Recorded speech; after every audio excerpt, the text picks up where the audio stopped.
এইবার আলুর চাষ খুবই ভালো হয়েছে, কালই এগুলো বাজারে বিক্রি করে যে টাকা পাবো সেটা দিয়ে একটা সুন্দর বাড়ি বানাবো। না না, এটা আমি কি শুনছি, তুমি নতুন বাড়ি বানাবে? তা কিছুতেই হতে দেওয়া যাবে না। আমি আজ রাতেই নদী থেকে রাস্তা কেটে টুনির জমিতে জল ঢুকিয়ে দেব, এতে ওর সব ফসল নষ্ট হয়ে যাবে। রাত হতেই টিয়া উড়ে চলে নদী দিকে।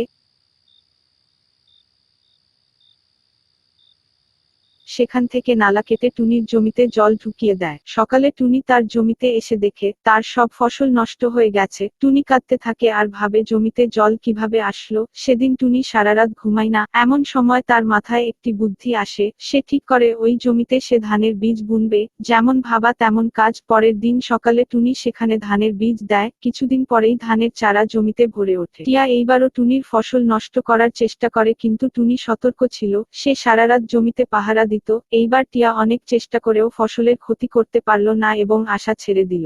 কিন্তু টুনি আশা ছাড়েনি। সে দিনরাত পরিশ্রম করে এবং আর কিছুদিন পরই ধান পেকে যায়। টুনি সেই ধান বাজারে বিক্রি করে আর অনেক টাকা পায়। সেই টাকা দিয়ে সে সুন্দর একটি বাড়ি তৈরি করে।